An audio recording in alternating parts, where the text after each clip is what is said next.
our sense of profound sorrow and deep sympathy. Papers to be laid on the table, Secretary General. Kind permission, I rise to lay on the table a copy of the Constitution 128th Amendment Bill 2023, passed by the House of Parliament during 261st session of Rajya Sabha and assented to by the President. Sri Rao Sahib Dadarao Danve. सभापति महोदय, मैं आज की कार्यसूची में मेरे नाम के सामने क्रम संख्या 3 पर उल्लेखित कागजों को सभा पटल पर रखता हूँ। Shri Kaushal Kishore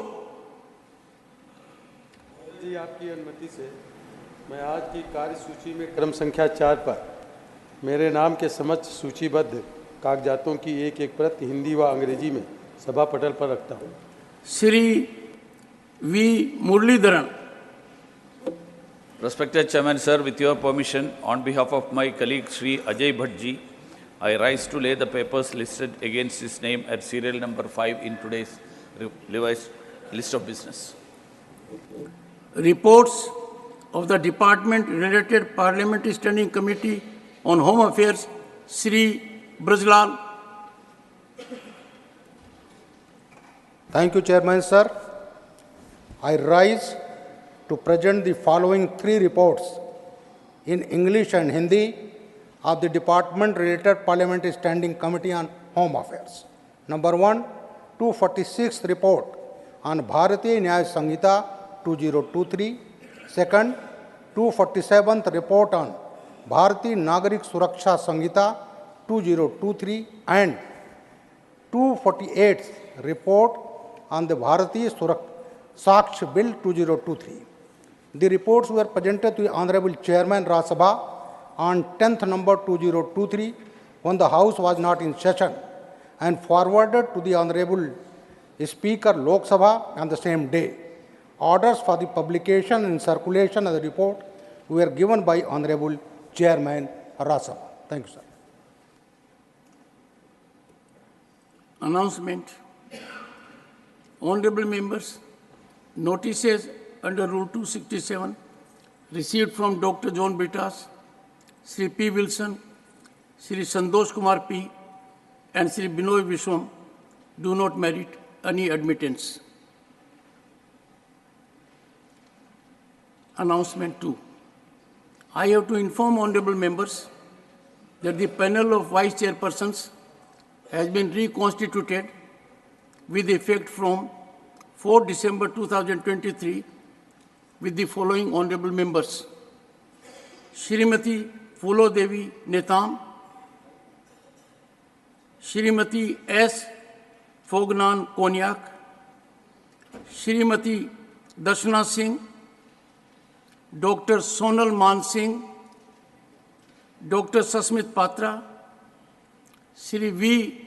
Vijay Sai Reddy, Sri Sukhendu Sekhar Rai, and Sri Kartikesh Sharma. Announcement 3. I have to inform honorable members that a letter has been received from Dr. D. Virender Hegde, member stating that he is unable to attend the sittings of the current 262nd session of Rajya Sabha from 4th to 18 December 2023 due to his prior committed engagements.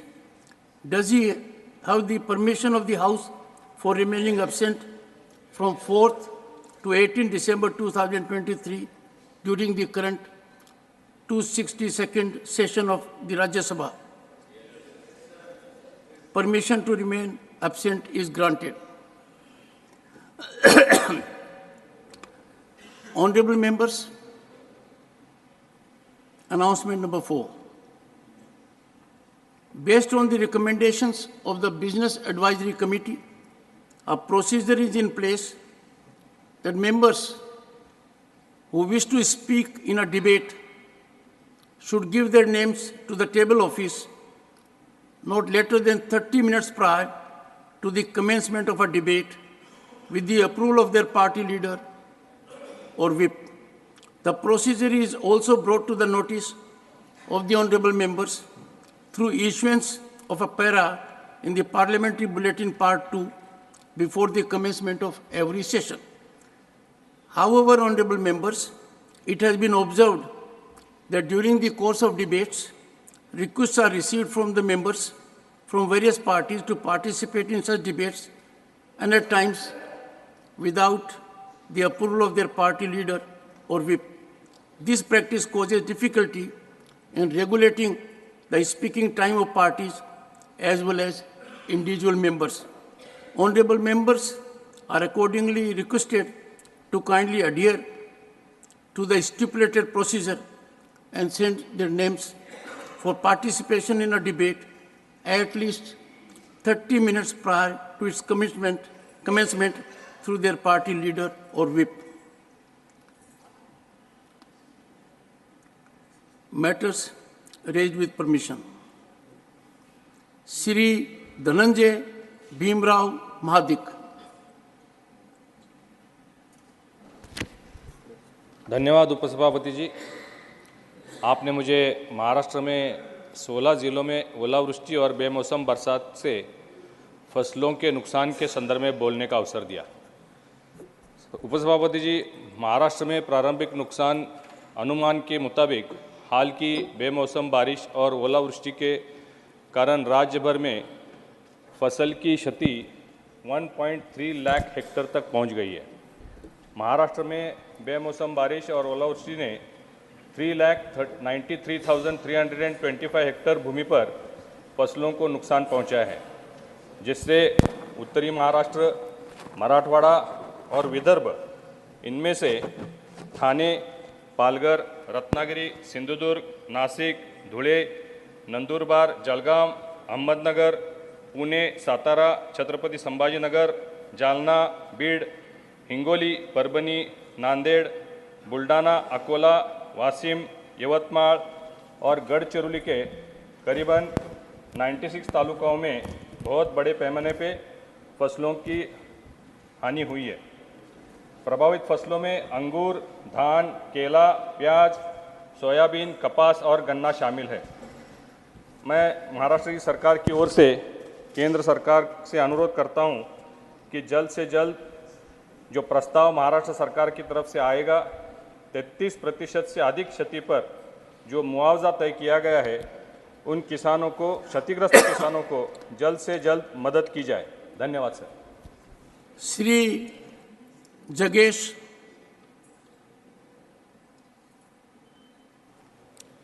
Thank you, sir. I'll speak in my language. Print desk ಉದ್ಯೋಗಿಗಳಿಗೆ ಸ್ಥಳೀಯ ಭಾಷೆ ಮಾತನಾಡುವ ಸಿಬ್ಬಂದಿ ನೇಮಕಕ್ಕೆ ಬೇಡಿಕೆ. ಶ್ರೀ ನರೇಂದ್ರ ಮೋದಿಜಿಯವರು ಸಮರ್ಥ ನಾಯಕತ್ವದ ತಮ್ಮ ಸರ್ಕಾರ ಯಾವಾಗಲೂ ಪ್ರಾದೇಶಿಕ ಭಾಷೆಗಳನ್ನು ಪ್ರೋತ್ಸಾಹಿಸುತ್ತದೆ ಮತ್ತು ಅವುಗಳ ಒಟ್ಟಾರೆ ಬೆಳವಣಿಗೆಗೆ ಬದ್ಧವಾಗಿದೆ ಮತ್ತು ಹೆಚ್ಚಿನ ಭಾಷೆಗಳನ್ನು ಕಲಿಯಲು ಜನರಿಗೆ ಸಲಹೆ ನೀಡುತ್ತದೆ. ನಮ್ಮ ಗೌರವಾನ್ವಿತ ಹಣಕಾಸು ಮಂತ್ರಿಗಳು ಫ್ರಂಟ್ ಡೆಸ್ಕ್ ಕೆಲಸಗಳಿಗೆ ಸ್ಥಳೀಯ ಭಾಷೆ ಮಾತನಾಡುವ ಸಾಕಷ್ಟು ಸಿಬ್ಬಂದಿಯನ್ನು ನೇಮಿಸುವಂತೆ ಬ್ಯಾಂಕುಗಳಿಗೆ ಸೂಚಿಸುತ್ತಿರುವ ನಿರಂತರ ಪ್ರಯತ್ನವನ್ನು ನಾನು ಪ್ರಶಂಸಿಸುತ್ತೇನೆ. ಈ ಪ್ರಯತ್ನಗಳ ಹೊರತಾಗಿಯೂ ಬ್ಯಾಂಕುಗಳು, ಸಾರ್ವಜನಿಕ ವಲಯದ ಸಂಸ್ಥೆಗಳು ಮತ್ತು MNCಗಳು ಕರ್ನಾಟಕದಲ್ಲಿ ಸ್ಥಳೀಯ ಭಾಷೆ ಮಾತನಾಡದ ಜನರನ್ನು ಫ್ರಂಟ್ ಡೆಸ್ಕ್ ಉದ್ಯೋಗಿಗಳಿಗೆ ನೇಮಿಸಿಕೊಳ್ಳುವುದು ಮುಂದುವರಿಸಿದೆ. ಸ್ಥಳೀಯ ಜನರ ಮುಂಭಾಗದ ಮೇಜಿನ ಸಿಬ್ಬಂದಿಯೊಂದಿಗೆ ಸಂವಹನ ನಡೆಸುವುದು ತುಂಬ ಕಷ್ಟ ಮತ್ತು ಕೆಲವೊಮ್ಮೆ ಅವರು ತಮ್ಮ ಸ್ಥಳೀಯ ಭೂಮಿಯಲ್ಲಿ ಹೊರಗಿನವರು ಎಂದು ಭಾವಿಸುತ್ತಾರೆ. ಇಂತಹ ಸಣ್ಣ ಸಮಸ್ಯೆಗಳು ಕೆಲವೊಮ್ಮೆ ರಾಜ್ಯಗಳ ನಡುವೆ ಭಿನ್ನಾಭಿಪ್ರಾಯಗಳನ್ನು ಉಂಟು ಮಾಡುತ್ತವೆ ಮತ್ತು ವೈವಿಧ್ಯತೆಯ ಸೂಕ್ಷ್ಮ ವಿಷಯಗಳಿಗೆ ಬಂದಾಗ ಈ ಸಂಸ್ಥೆಗಳು ಹೆಚ್ಚು ಜಾಗರೂಕರಾಗಬೇಕು. ಆದ್ದರಿಂದ ವಿವಿಧತೆಯಲ್ಲಿ ಏಕತೆ ಎಂಬ ಮನೋಭಾವ ಎಲ್ಲರೂ ಗೌರವಿಸಬೇಕು. ಬೇರೆ ರಾಜ್ಯಗಳ ಜನರನ್ನು ನೇಮಿಸಿಕೊಳ್ಳಲು ನಾವು ಈ ಸಂಸ್ಥೆಗಳನ್ನು ವಿರೋಧಿಸುವುದಿಲ್ಲ. ಅವರು ಹಾಗೆ ಮಾಡಲು ಸ್ವತಂತ್ರರು.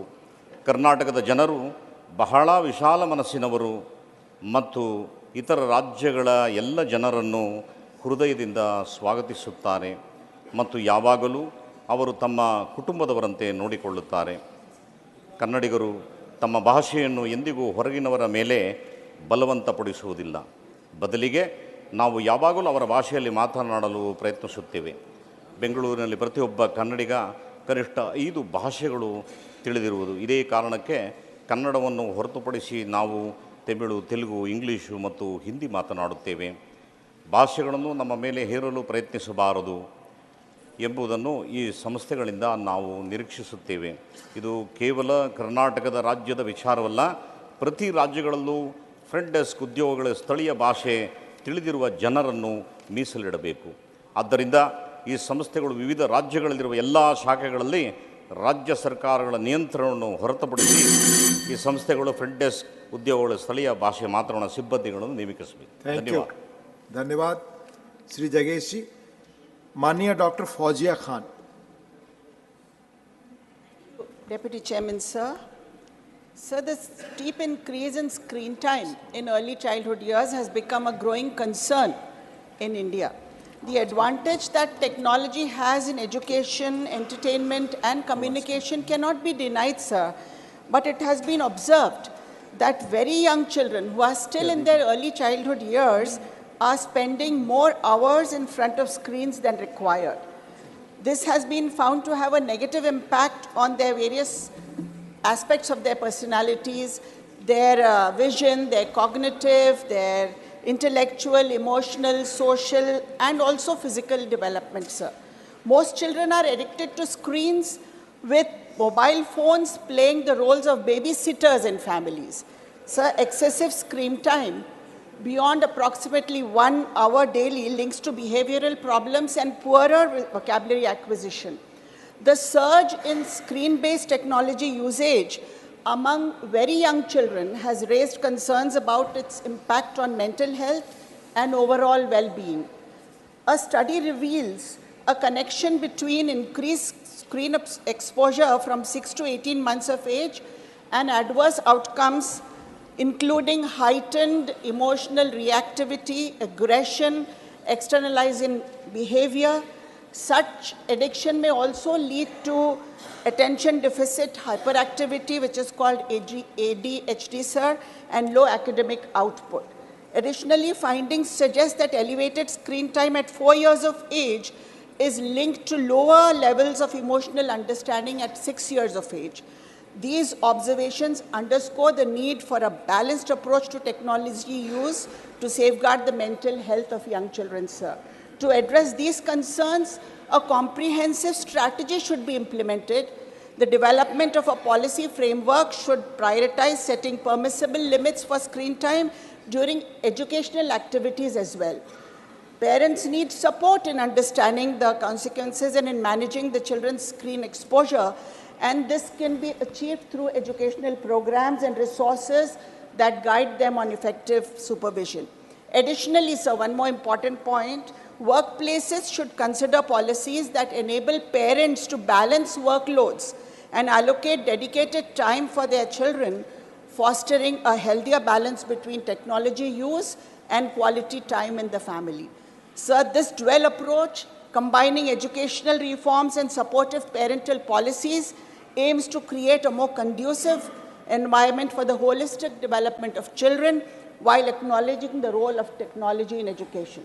The greatest risk, sir, is that this increases the risk of online predators exploiting small children through child pornography and the like, sir.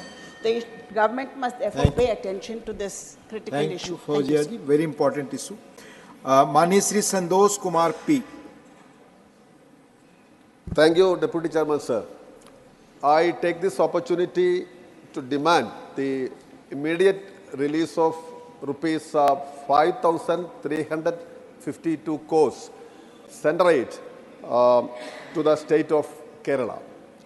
It's the genuine share of the people of Kerala, and it is not anybody's generosity. And this amount includes 790 crores of rupees in the form of UGC pay revision, another 700 crores rupees for paddy procurement, and for healthcare it is 220 crores. So altogether it is 5,350 crores. And the state of Kerala properly submitted all the documents and made certain changes which were suggested by the central government. But even now, this huge amount is due to the state of Kerala. So I take this opportunity once again to demand the immediate release of the same. Moreover, sir, I would like to add one important thing, that the existing center-state financial relations must be redefined. According to the 15th Finance Commission, as it is rightly observed, states account for more than 62% of the total national expenditure. And these states are playing a major role in achieving the sustainable development goals. But whereas their income share is just 37%. This is a huge, glaring disparity, and this must be addressed within no time. And after the implementation of GST, states are also suffering with shortage of finance. So there is an immediate demand of revisiting, restructuring, or redefining our center-state financial relations. Otherwise, we cannot achieve the sustainable development goals. And I request the union government, I demand the union government to take note of this. And let me add one more thing. Kerala as a state is the worst sufferer. 15th Finance Commission provided for just 1.9% of the central taxes for Kerala, whereas at the time of 10th Finance Commission, it was 3.9% of the central taxes. So please note all these points and please redefine these center-state financial relations. Thank you. Thank you, Manisi Santosh Kumar P. Please. Those who wants to associate, kindly send your names here. Mani Shri Shakti Singh Gohil ji.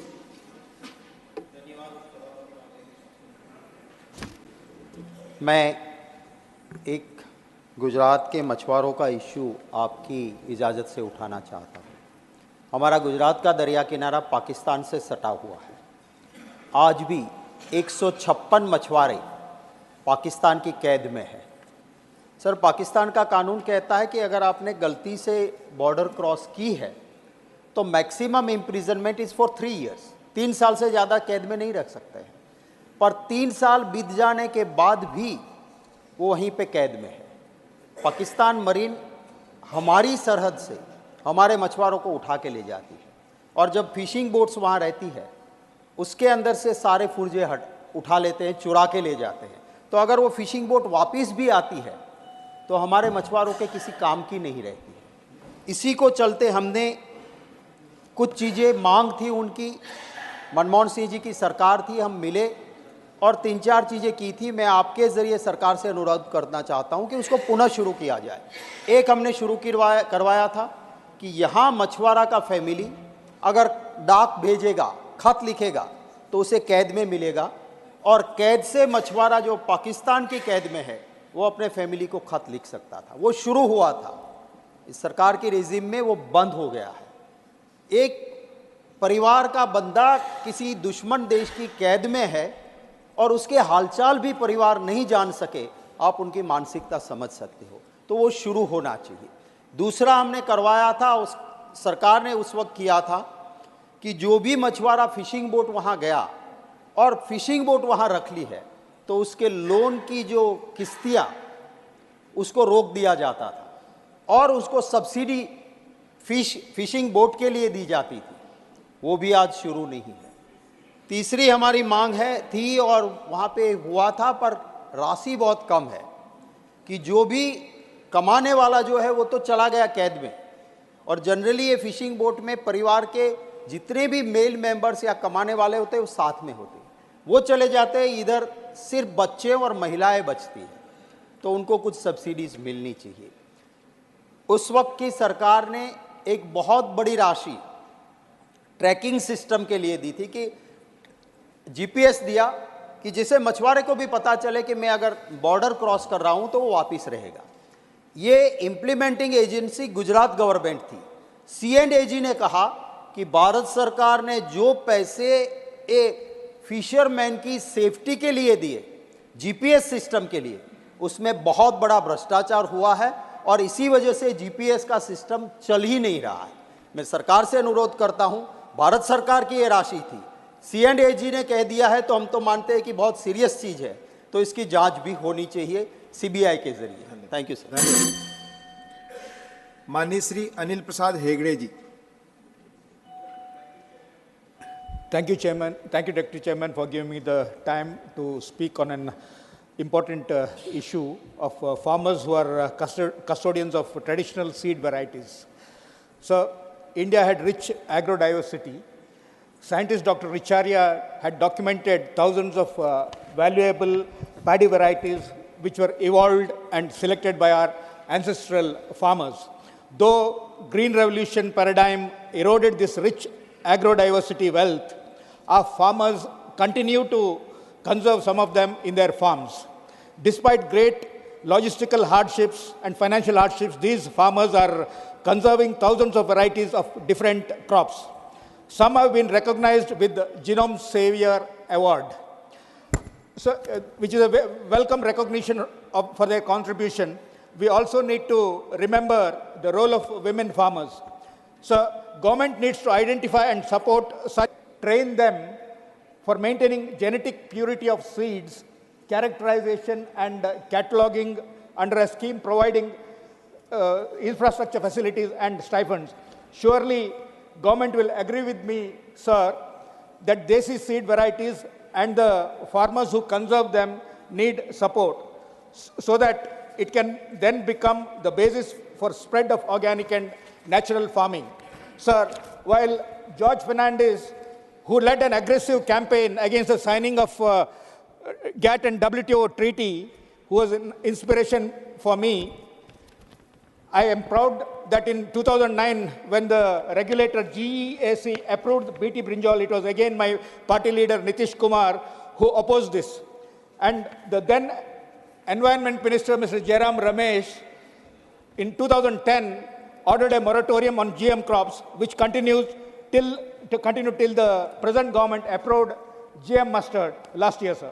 In seed saving, natural and organic farming, I got trained by people like Dr. Debal Dev, who have conserved 1,400 paddy varieties, and Subhas Palekar, who makes Jivamrita out of desi cow dung, and the millet man of India, Dr. Khadar Wali, all of whom advocate desi seeds, sir. Two of them are recipients of Padma Awards by the present government. Each of them believe that there cannot be organic or natural farming without desi seeds. Definitely not GM crops. Thank you. Thank you, माननीय हेगड़े जी। माननीय श्रीमती संगीता यादव जी।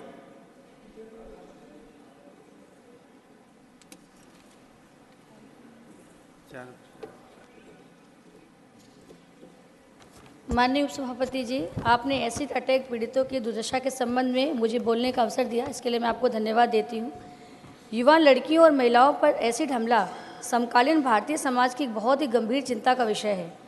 यह एक ऐसा विषय है जो महिलाओं के दर्द से पीड़ित है और मेरे लिए बहुत ही मायने रखता है। राष्ट्रीय अपराध रिकॉर्ड ब्यूरो के अनुसार भारत में पिछले 5 वर्षों में 1500 एसिड हमले हुए हैं। इस जघन्य अपराध से बचे लोग शारीरिक, मानसिक, सामाजिक और आर्थिक कठिनाइयों से भी पीड़ित हैं। वे आजीवन भेदभाव, कलंक और समाज से अलगाव का भी सामना करते हैं। वे पर्याप्त चिकित्सा देखभाल, कानूनी सहायता तक पहुंचने के लिए भी संघर्ष कर रहे हैं। कई महिलाएं अपनी चोटों और अक्षमताओं के कारण काम करने और आजीविका कमाने में भी असमर्थ हो चुके हैं। मैं सरकार से एसिड हमलों को रोकने और अपराधियों को दंडित करने के लिए तत्काल और प्रभावी कदम उठाने और लड़कियों और महिलाओं को व्यापक समर्थन एवं सहायता प्रदान करने का आग्रह करती हूँ। मैं यह भी निवेदन करती हूँ कि सरकार को यह सुनिश्चित करना चाहिए कि पीड़ितों को पर्याप्त मुआवजा मिले, मुफ्त चिकित्सा उपलब्ध हो, उनको कानूनी सहायता भी उपलब्ध कराई जाए, उनको शिक्षा, कौशल विकास और रोजगार के पर्याप्त अवसर भी मिले, साथ ही उनको सामाजिक सुरक्षा भी मिले और सामाजिक बदलाव के लिए भी हम कुछ अलग से प्रयास करें।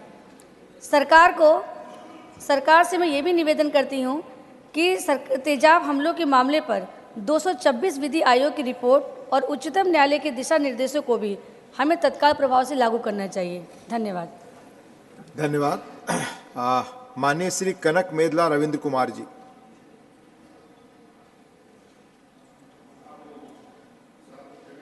అవకాశం ఇచ్చినందుకు ధన్యవాదములు సార్. నా సబ్జెక్టుకు సంబంధించినటువంటిది ఓటర్ ఎన్యూమరేషన్కు సంబంధించి జెన్యూన్గా పద్ధతి ప్రకారం ఎలక్షన్ కమిషన్ రూల్స్ను అనుసరించి ఓటర్ ఎన్యూమరేషన్ జరగవాలని చెప్పింది నా డిమాండు. దానిలో భాగంగా ఓటు హక్కు అనేటటువంటిది నిర్భయంగా వినియోగించుకున్నప్పుడే ప్రజాస్వామ్యం బలోపేతం అవుతుంది. ఓటు హక్కు పరిపాలనా విధానానికి ఆయుధం వంటిది. ప్రజాస్వామ్యానికి దిక్చూచి అయిన అలాంటి ఓటు హక్కును కొన్ని రాష్ట్రాల్లో ఎటువంటి నోటీసులు లేకుండా తొలగిస్తున్నారు. అధికారంలో ఉన్నటువంటి అధికార పక్షం వారు ఓటర్లు తొలగించడానికి రాష్ట్ర యంత్రాంగాన్ని ఉపయోగించుకుని అధికారాన్ని దుర్వినియోగం చేసేటటువంటి పరిస్థితి కనపడుతున్నది. అలాగే ఓటర్ల కోసం ప్యారలల్గా రాష్ట్రాల్లో కొన్ని చోట్ల ప్రాంతీయ సమాంతర వ్యవస్థను నిర్వహిస్తున్నారు. పంచాయతీరాజ్ బదులు పంచాయతీ సచివాలయాలని, మున్సిపాలిటీలో గృహ సారథులని అనేక మందిని ఇట్లాంటి వాళ్ళను నియమించి ఓటర్ ఎన్యూమరేషన్ కార్యక్రమంలో నిబంధనలకు విరుద్ధంగా ఓటర్లలో తొలగించు కార్యక్రమంలో భాగంగా చేస్తున్నారు. అది ముఖ్యంగా మా రాష్ట్రానికి సంబంధించి ఆంధ్రప్రదేశ్లో ఎక్కువ జరుగుతున్నది. ఈ విషయంలో మాకు ఇంతకుముందు గతంలో ఎలక్షన్ కమిషన్కి మేము చాలా రిప్రజెంటేషన్స్ ఇచ్చి ఉన్నాము. అలాగే ఉదాహరణకు అనకాపల్లి పరిధిలో 70,000 ఓట్లు తీసివేశారు, నర్సీపట్నంలో 17,000 ఓట్లు తీశారు, మాడుగుల్లో 9,500 ఓట్లు తీసివేశారు. ఎన్నికల కమిషన్ లెక్క ప్రకారమే, రాష్ట్ర ఎన్నికల కమిషన్ లెక్క ప్రకారమే దాదాపు 10 లక్షల ఓట్లు గోల్మాల్ చేసేటటువంటి ప్రయత్నం జరిగింది. వాటిని సరిచేయలేదు ఈ రోజు వరకు. వాటిని సరిచేయమని చెప్పేసి సెంట్రల్ ఎలక్షన్ కమిషన్కి, చీఫ్ ఎలక్టరల్ ఆఫీసర్కి, అలాగే డిస్ట్రిక్ట్ ఎలక్షన్ ఆఫీసర్లకి కూడా రిప్రజెంటేషన్ ఇవ్వడం జరిగింది. అయినా కూడా ఎటువంటి చర్యలు తీసుకోలేదు. వాటిని తొలగించడం కోసం రాష్ట్రంలో ఉన్నటువంటి అధికార యంత్రాంగం ప్యారలల్ యంత్రాంగాన్ని ఉపయోగించి ఎలక్షన్ కమిషన్ నిధులకు నిబంధనలకు విరుద్ధంగా ఆంధ్రప్రదేశ్లో ఓట్లు తొలగిస్తున్నటువంటి వైనాన్ని ఎన్నికల కమిషన్ దృష్టికి తీసుకువెళ్ళినప్పటికీ కూడా సరిదిద్దనందువల్ల మేము ఈ రోజున పార్లమెంట్లో ఇక్కడ లేవదీయవలసి వచ్చింది. ప్రజాస్వామ్య పరిరక్షణకు వజ్రాయుధమైన ఓటు హక్కును పౌరులకు లేకుండా ఎన్నికల్లో దొడ్డిదారిని గెలవాలనేటువంటి ప్రయత్నంతో జరుగుతున్నటువంటి ఈ చర్యను మేము తీవ్రంగా ఖండిస్తూ, మొత్తానికి ఎన్నికల కమిషన్ ఇప్పటికైనా దృష్టి పెట్టి మేము చెప్పిన అవకతవకలపైన వీటిపైన సరైనటువంటి చర్యలు తీసుకోవాలని, ఎలిజిబుల్ ఓటర్లను చేర్పించాలని ఫారం 7 బల్క్గా ఇస్తూ ఓటర్లను తొలగించడానికి అధికార పార్టీ వాళ్ళు తయారు చేస్తున్న సందర్భంలో వాటిని పరిశీలించి చేయాలని, తొలగించే ముందు ఓటర్కు నోటీసులు ఇవ్వాలని మేము ప్రత్యేకించి కోరుతున్నాము. దీనిపైన రాష్ట్ర అధికార యంత్రాంగం దుర్వినియోగం చేస్తుంది కనుక వేరే రాష్ట్రాలను అధికారులను నియమించి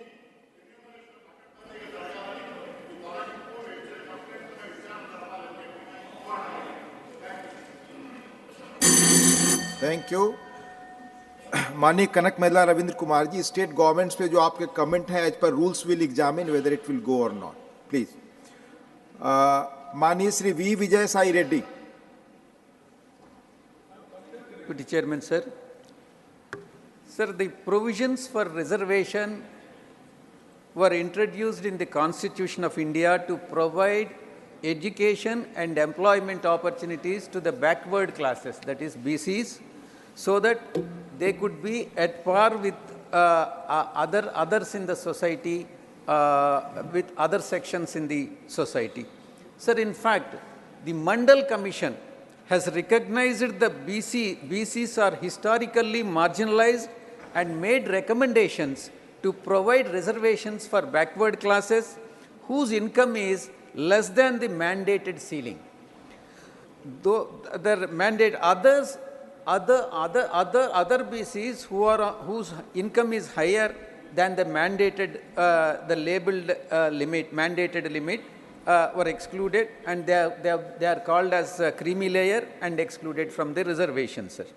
Sir, the creamy layer was introduced and it was first raised to 2.5 lakhs in 2004, revised to 4.5 lakhs in 2008, revised again to 6 lakhs in 2013, and last revision took place in 2017 at 8 lakhs per annum.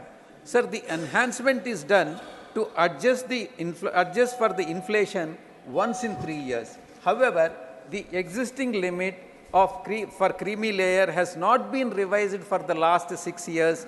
During this time, the inflation increased manifold. Applying 3-year formula, the revision of creamy layer limit is twice overdue till now, sir. The delay in revising the creamy layer limit has denied the reservations to many needy and deserving backward classes, that is BCs. There is an urgent need to revise the income criteria. The Ministry of Social Justice also recommended increase the limit from present 8 lakhs to 12 lakhs of rupees. Therefore, I strongly urge the Union government to revise the creamy layer limit and ensure that 3-year interval of revising the creamy layer limit is strictly adhered to. This will ensure the true social equality for all BCs in the country. Thank you very much, sir. Thank you, Vijay Sai Reddy ji. Mani Shri M. Muhammad Abdullah.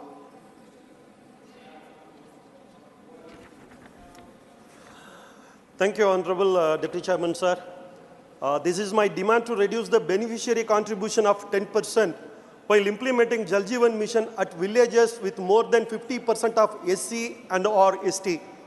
Sir, the Jal Jeevan Mission, a program of this government, and a crucial step towards achieving the United Nations Substantial Development Goal 6, which aims to ensure access to water and sanitation for all. Sir, what is the basic necessary for any lives? The good governance should ensure that all the citizens in India are getting access to water and sanitation. As per the government press release, 60% of the rural households, that is out of 20 crore, and 11.66 crore rural households are connected through functional household tap connection, and remaining 40%, that is approximately 9 crore households, yet to be connected, sir. Sir, the recent problem in this scheme is the revised beneficiary contribution. While launching this scheme, it is mentioned villages having more than 50% ST and ST population, where community contribution would be 5% of the capital cost. Recently, the ministry has increased the community contribution to 10% of the capital cost, and earlier it was 5% only. This has posed a difficulty in implementing the scheme now. Honorable Deputy Chairman, sir, SC/ST population in our country are the most marginalized and economically weaker section. Good governance should empathize their situation and devise the scheme and guideline in favor of the citizens. Increasing the beneficiary contribution for the villages with 50% or more SC and ST households had reduced the interest of the people to avail this scheme, and no wonder this will be the bottleneck for this scheme implementation. Sir, I humbly request the Honorable Minister via this August House to take necessary steps to reduce the beneficiary contribution at these said villages down to 5% or nil. Thank you, sir. Thank you, Mani M. Muhammad Abdullah ji. Mani Shri Balveer Singh ji, Sant Balveer Singh ji.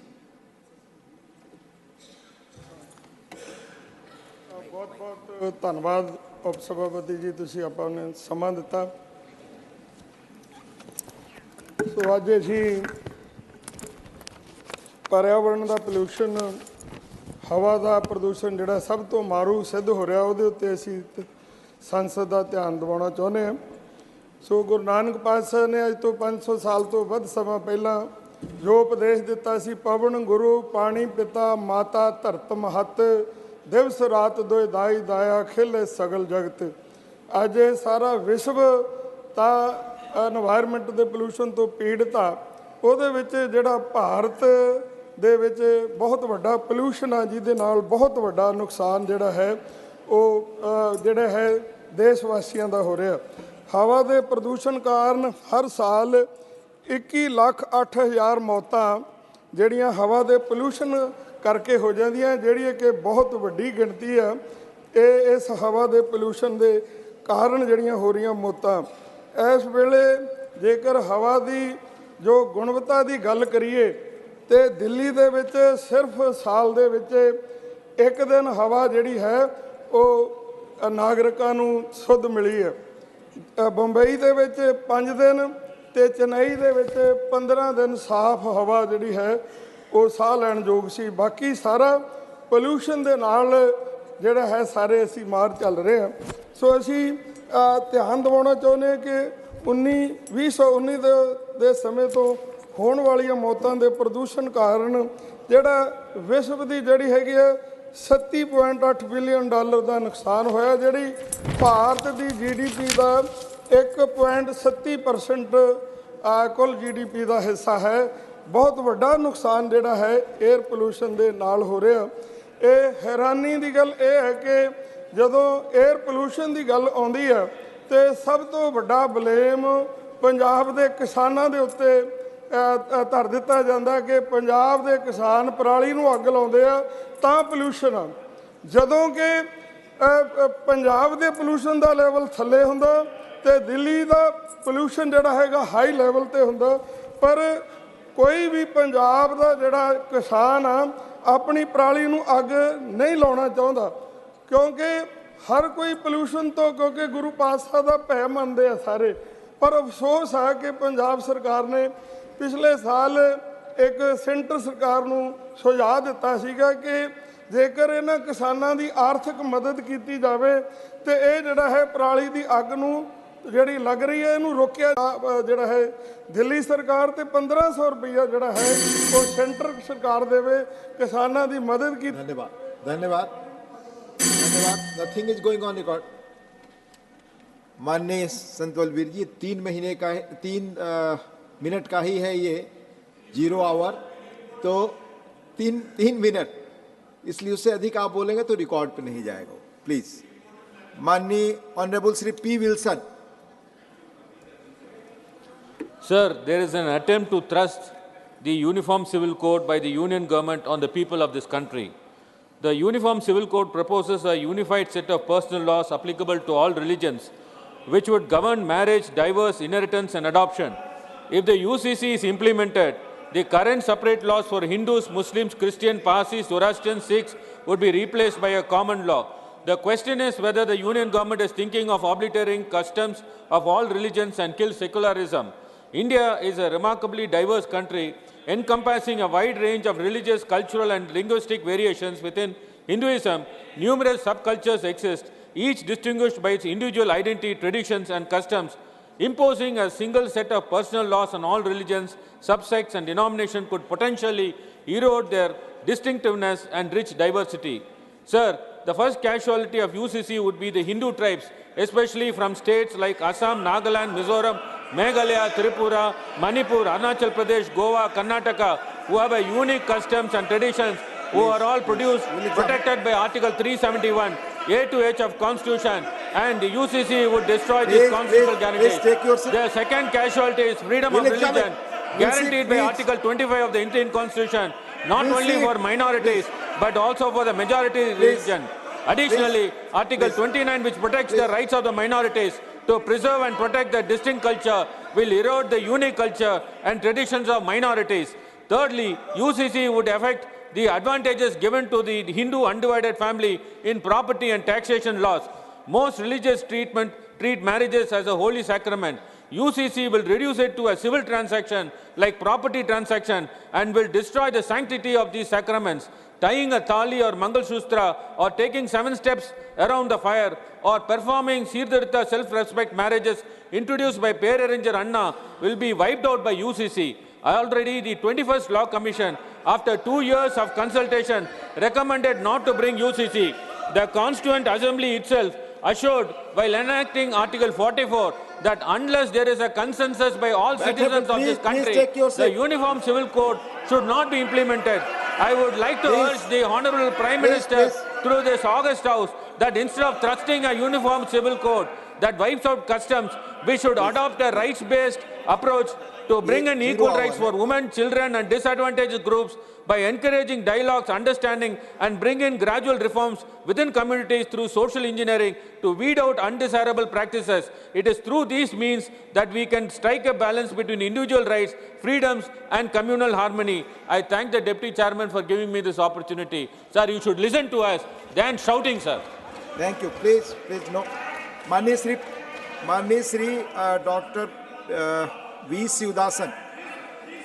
Dr. V. Sivadasan, please. Please, nothing is going on record. Sir, please. Jagdeep ji, please. Please.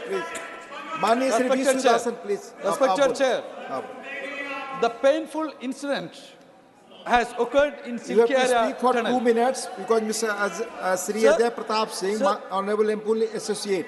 Sir, I am not here. Please speak for 2 minutes because Honorable Sri Ajay Pratap Singh will associate for 1 minute on the same Sir, issue. yes, there is time, sir. Sir, the Silky Tunnel incident, that is a very painful incident, sir. There, all security measures and the rule and norms are violated in that area. The company has violated, sir. Why this sad incident was happened? What was the inquiry report after the incident? Sir, this was not in the first time in that area. Earlier, 17 times it was reported. The workers already told that. So, the transparent inquiry, the fair inquiry is very necessary there. Sir, the entire world, in that day, 17 days, the 41 persons, 41 workers, they were in the tunnel. Sir, entire world was watched the incident. In that Silky Tunnel, the security violations, lot of violations are there, sir. There was no safety exist. Basically, the plan it was there, but really it was not there, sir. Then another thing, sir, the escape route was planned, but it was not it was not executed, sir. No trench gauges or safe tubes were not there, sir.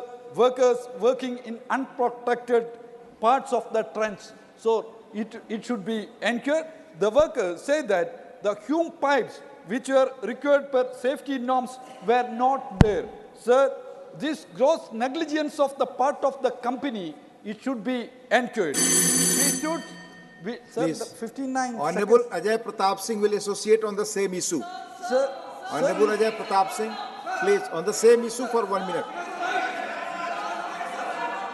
Please. आप लोग please,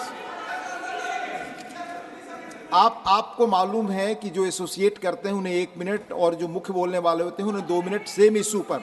this has been the practice.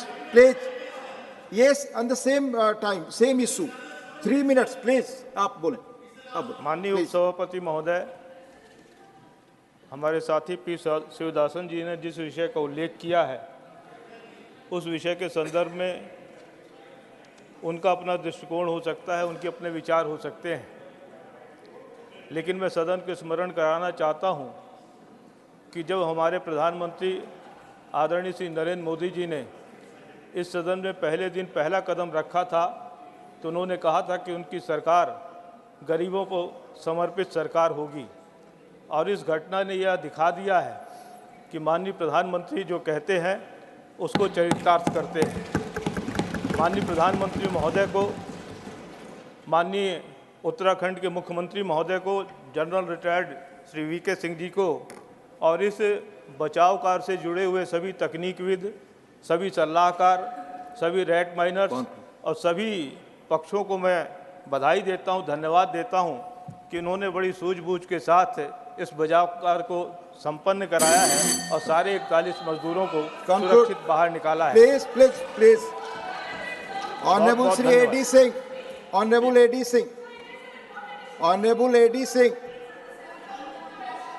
Honourable AD Singh, माननीय absent, माननीय श्री अयोध्या रामी रेड्डी, माननीय श्री अयोध्या रामी, माननीय AD Singh, please. Priyanka ji, please sit. आपका नाम नहीं है लिस्ट में. It's not accepted. It is not going on record. No. माननीय AD Singh you speak, that will go on record. आप बोले. बोले, आप बोले. The National Green... Please, Mani Shri A.D. Singh ji, please speak. The National Green Tribunal in 2014 banned all diesel vehicles. Please, nothing is going on record. Shri A.D. Singh ji, please. The Priyanka National ji, Green do not Tribunal obstruct. 2004 banned Please, all diesel your name vehicles is not here. Please. older than 10 years and petrol ones older than 15 years. The ministry has also issued a notification in 2023 for deregistration and scrapping all vehicles owned by the central and state government that do not comply with NGT order. Delhi government has issued orders for deregistration and scrapping vessels. Further, we know that older vessels are at risk to road safety, consumes more fuel and pollute the environment. To tackle the problem, the government has come out with a vehicle scrapping policy. Under this scheme, the persons opting for scrapping the vessels get incentive in the form of reduced registration fee and road taxes besides the incentives from the auto industry. As per government estimate, at present there are more than 1 crore vehicles that are required to be deregistered and scrapped across the country, for which government has approved 70 registered vehicle scrapping facility, out of which 38 are operational. However, the situation on the ground level, particularly in NCR, is totally different. There are lakhs of vehicles, including government vehicles plying, which has reached the 10 years diesel and 15 years 10 years petrol and 15 years diesel mark, adding to the cause of pollution. The whole purpose of NGT order and the government efforts are defeated by this omission on the part of the concerned department to take action. It is high time that all end-of-life vehicles should be deregistered and scrapped. Thank you. Thank you. Please, Manya Priyanka ji, your issue is a state subject. It has been not allowed. Please, it's not going on record. Please. Manya Shri Ajodhya Rami Reddy, not present. Shri Niranjan Vishi, Honorable Shri Niranjan Vishi, not present. Honorable Shri Vaiko, yes, you have given your issue. It's on concern for frequent attacks and arrest of Indian fishermen by Sri Lanka Navy. You have given a subject for... Please. Sri Vaiko, please. You do not want to speak? So, Honorable Sri Alaram Karim ji, your issue is there. Mani Sri Alaram Karim, need to increase share of central government in various important government schemes like PMAY, etc. Please. Sir, Mr. Chairman, sir. I have submitted please, an important issue related with the financial position of Kerala. My colleague Santosh presented here that matter. With the development activities and other things, Kerala is facing acute shortage of finance. Sir, we request the Government of India to revisit the Financial Commission's definitions and the principle of fund allocations. Now, our borrowing limit is drastically reduced. And some public sector companies, those who have taken loan for their purpose, it is also calculated as state borrowing. Sir, that is a unfair practice. So far, such attitude was not taken against any state. Government of India's public sector, certain departments, particularly National Highway Authority, has taken huge loan. It is not calculated as the loan of Government of India. So these principles are to be revisited. And also the amount spent by the state towards land acquisition for National Highway, that is also introduced, taken by, borrowed by the KIFBI, a company constituted by the company. It is also calculated as a state borrowing. That is to be exempted from that calculation. And the decision... Question hour now. Question hour. Honorable members, The multimedia devices, MMDs, may not display the list of questions due to some technical glitch. Though it will be resolved very soon, the mics of honorable members may be switched off for a moment to reboot the system. Honorable members may kindly bear with the inconvenience. So now question hour.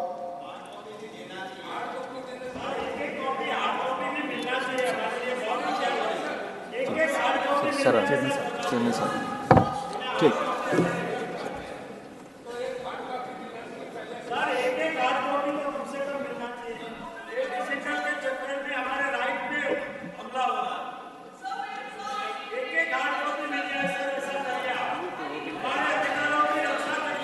Those of the members who have an impression about it, I would be happy to receive them in my chamber and discuss the matter today itself. Question number 1,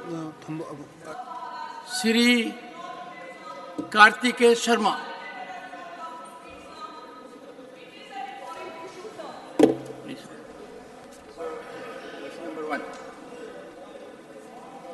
Shri Kartikeya Sharma. Honorable Chairman, sir, through you, I'd like to ask the Honorable question number 1, please. Honorable Minister. Honorable Member Shri Kartikeya Sharma, Supplementary 1. Thank you, Chairman, sir.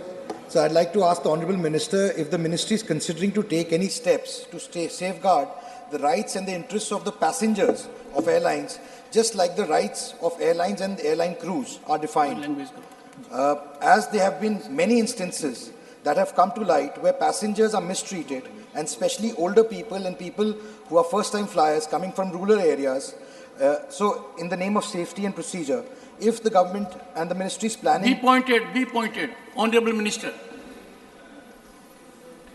अध्यक्ष महोदय, ये एक बहुत महत्वपूर्ण प्रश्न है उड़ान योजना पर, और आपके द्वारा मैं सदन को ये भी सूचित करना चाहता हूँ कि ये एक महत्वाकांक्षी योजना प्रधानमंत्री नरेंद्र मोदी जी की है कि आखिरी शहर तक हम नागर विमानन क्षेत्र को हम जोड़ पाएँ, और पूरे देश में बहुत विस्तार हुआ है। 517 रूट्स वर्तमान में प्रचलित हैं, और इस उड़ान योजना की एक बहुत महत्वपूर्ण भूमिका हम देख सकते हैं। एक नया उड़ान का सफ़र मध्य प्रदेश, राजस्थान और छत्तीसगढ़ में कल के दिवस में भी हो पाया है, और इस सफ़र को हम प्रधानमंत्री जी के नेतृत्व में आगे भी ले जाएंगे दूसरे राज्यों में।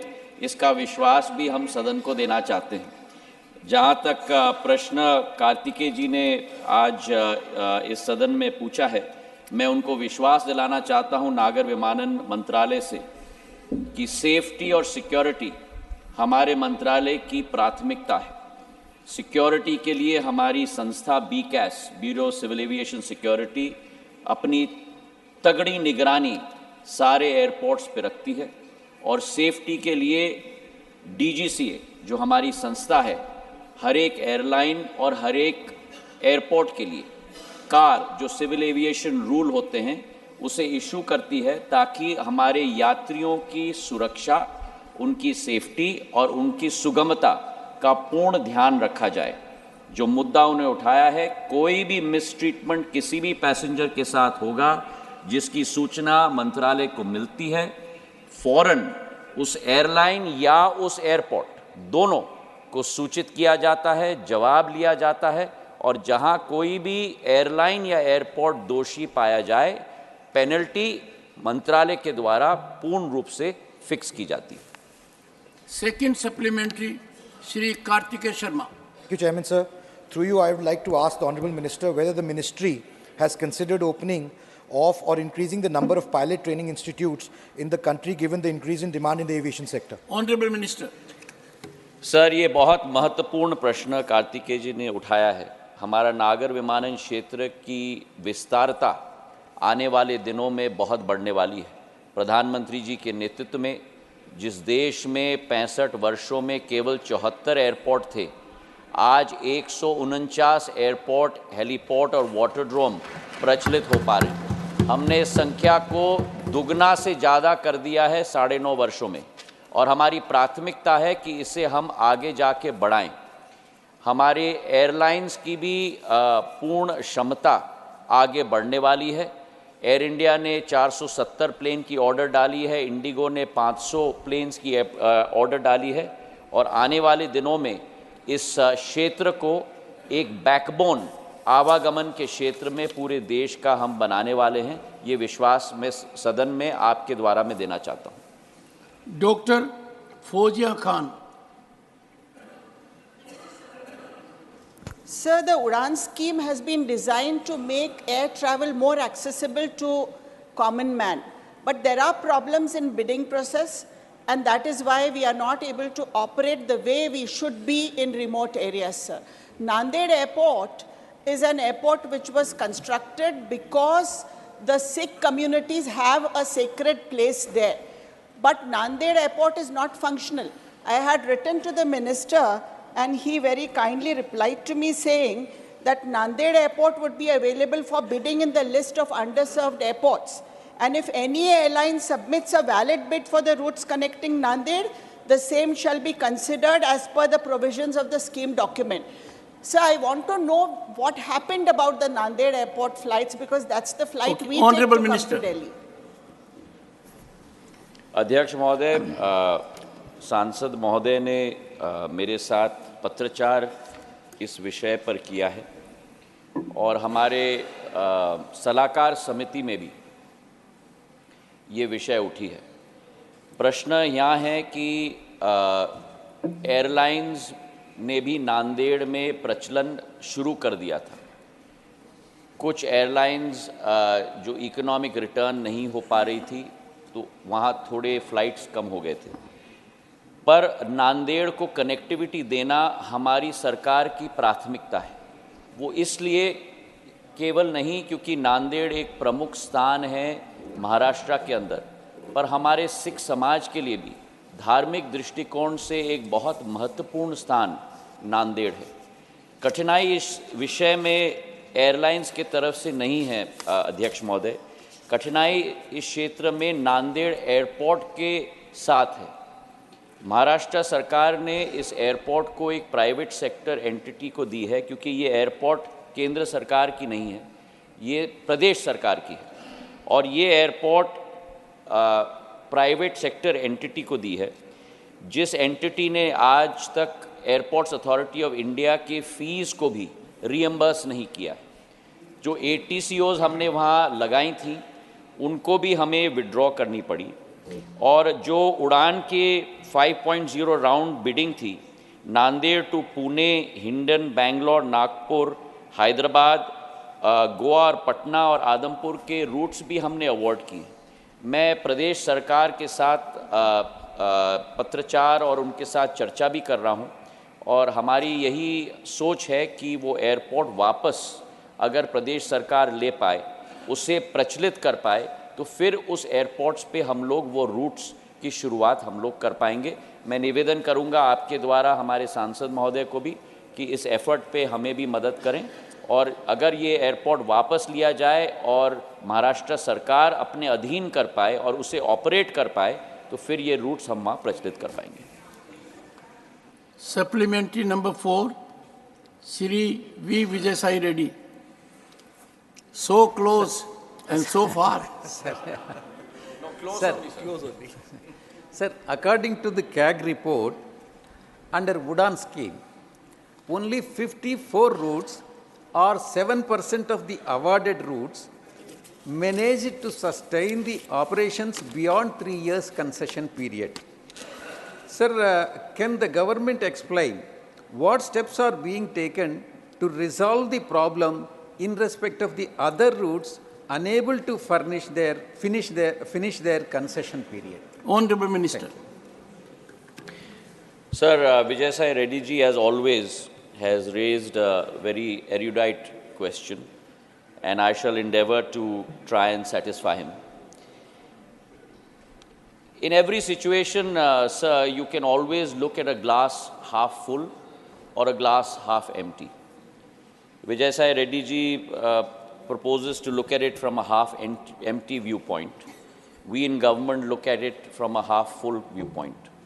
These were routes and airports that had been wiped off the civil aviation map. It is only due to the efforts of Prime Minister Narendra Modi ji that today under Udan Yojana, 76 airports that were never on the civil aviation map of India in its history have today reappeared on those maps.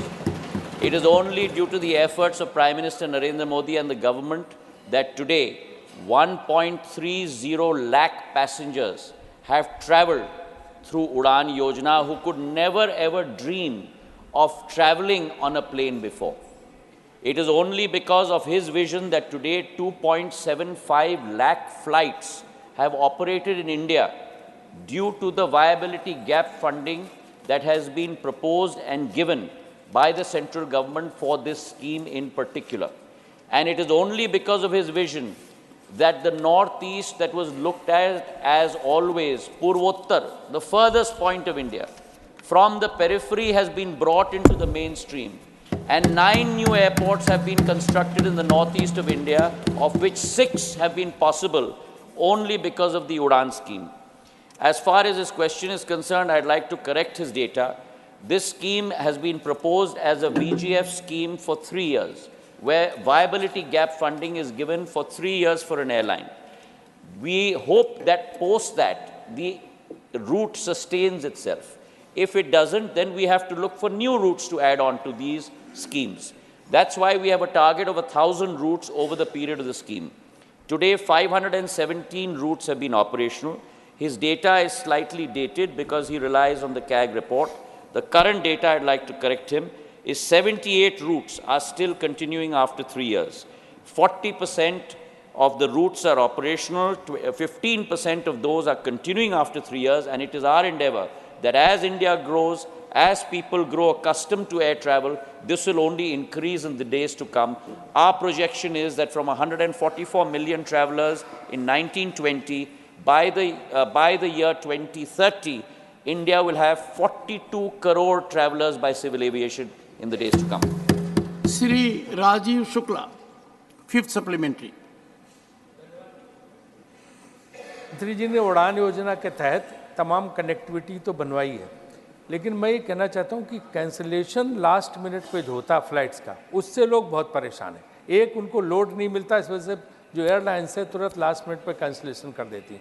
दूसरे, अभी fog आ गया है और इसमें जो है cancellation से बचने के लिए क्या क्या उपाय उठा रही है सरकार, अगर बताने की कृपा करें तो बहुत अच्छा रहेगा। जवाब विस्तार में देते हैं, उसके लिए धन्यवाद पहले से। ऑनरेबल मिनिस्टर जी ने उड़ान योजना के साथ नहीं, लेकिन समूचे नागर विमानन क्षेत्र के साथ प्रश्न उठाया है। जहाँ तक कैंसलेशंस का सवाल है, हम लोगों के पास एक निर्धारित प्रक्रिया है जिसके आधार पर अगर कैंसलेशन होती है 1-2 घंटे फ़्लाइट के पहले, तो एयरलाइन को पैसेंजर्स के लिए इमीडिएट कनेक्टिंग फ़्लाइट का प्रावधान करना पड़ता है। अगर 5-6 घंटे के लिए फ़्लाइट नहीं मिल पाती तो एयरलाइन की जिम्मेदारी होती है पैसेंजर्स को होटल का कमरा देना, उनका रिफ़ंड देना, उनको अगले फ़्लाइट पर लगाना। तो ये नियम कार के आधार पर, सिविल एविएशन रूल्स के आधार पर निर्धारित है मंत्रालय के द्वारा। अगर कहीं भी उल्लंघन होता है तो मंत्रालय पूर्ण सतर्कता के साथ उस एयरलाइन के विरुद्ध प्रक्रिया और कार्रवाई इमीडिएटली करती है। जहाँ तक फॉग का विषय है, बहुत महत्वपूर्ण विषय है राजीव जी का, जो इस प्रश्न के साथ कोई ताल्लुकात नहीं रखता, लेकिन फिर भी उनके प्रश्न का उत्तर देने की मैं कोशिश करूँगा। फॉग एक ऐसा माहौल है जिस पर कोई डायरेक्ट कोरिलेशन हम नहीं रख पाते किस दिन फॉग आएगा नहीं आएगा। इसलिए 2021 में जब मैंने मंत्रालय का प्रभार प्रधानमंत्री जी के द्वारा मुझे दिया गया था, जुलाई के माह में नवंबर के लिए फॉग रूटीन के लिए हमने एक नई प्रचलन शुरू की। उसके 3-4 भाग थे। पहले तो हमारे कैट 1, कैट 2 और कैट 3 ट्रेन पायलट्स की संख्या एयरलाइंस को में बढ़ोतरी होने के लिए हमने उनको सीधा प्रावधान बनाने को कहा।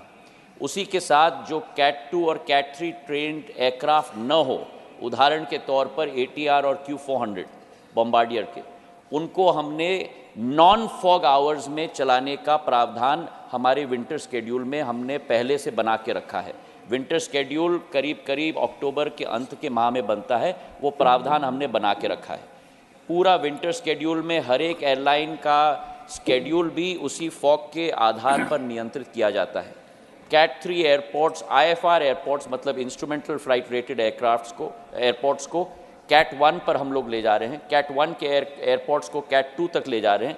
कैट 2 के एयरपोर्ट्स को कैट 3 तक ले जा रहे हैं।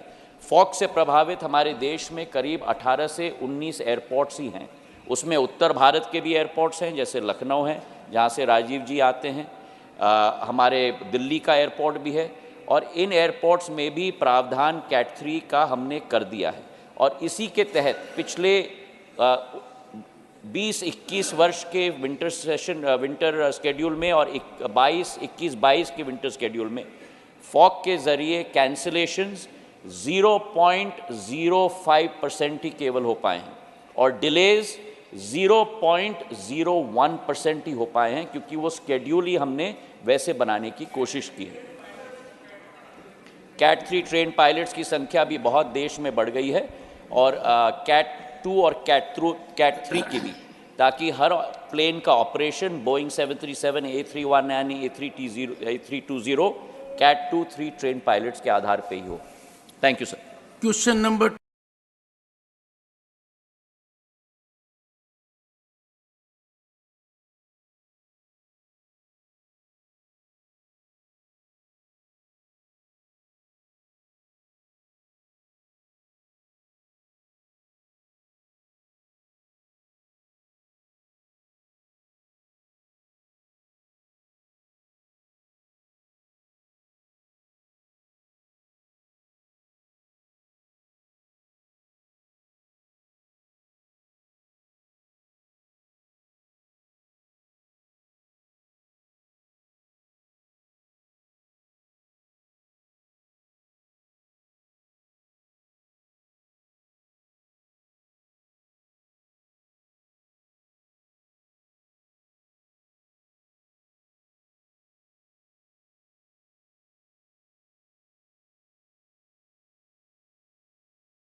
पानी की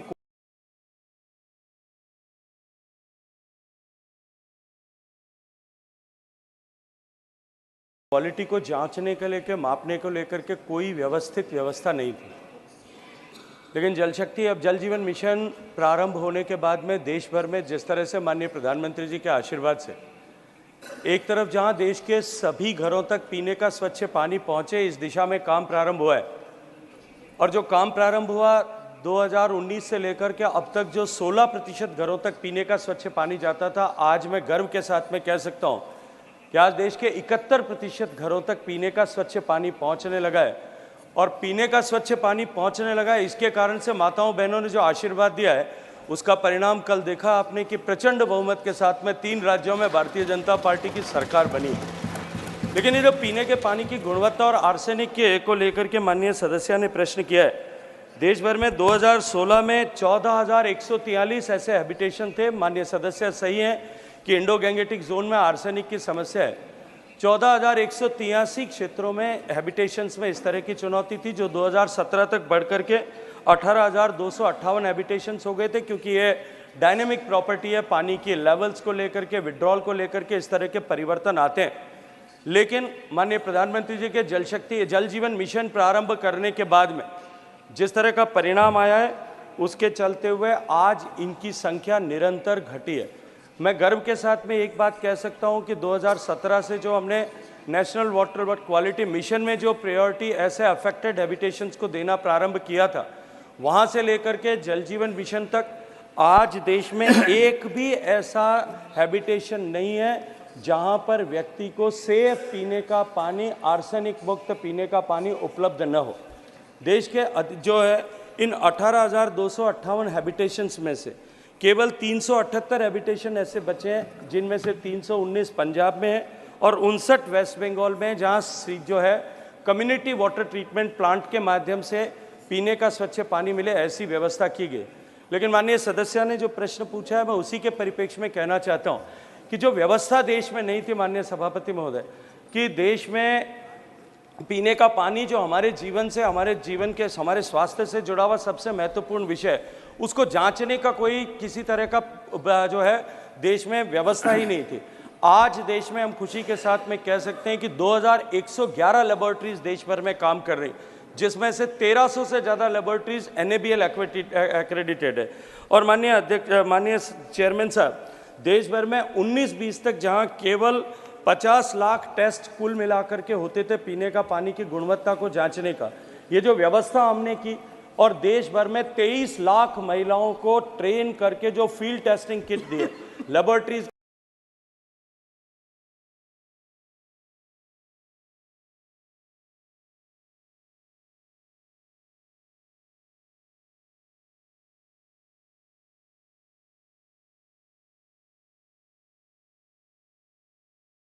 इंफ्रास्ट्रक्चर की गुणवत्ता के विषय पर समाधान हो सके।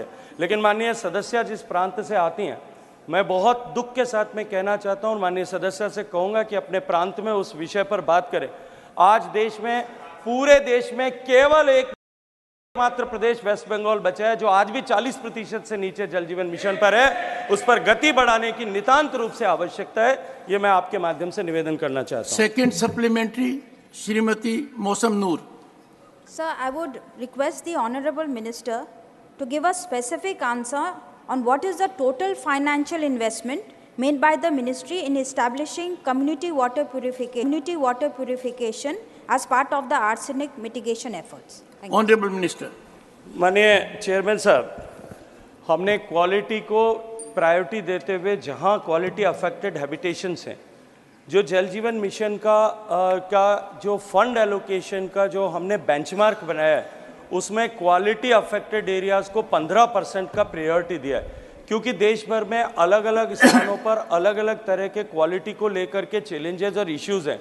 राज्य सरकारें प्राथमिक रूप से ऊपर उपबंध करती हैं और कम्युनिटी वाटर ट्रीटमेंट प्लांट भी अलग अलग तरह के जो है प्रदूषण को लेकर के उसके मिटिगेशन के लिए अलग अलग तरह के उपबंध उसके लिए किए जाने की आवश्यकता होती है। Honorable Minister, it's a very pointed question. I know, I'm replying so direct pointedly. Response.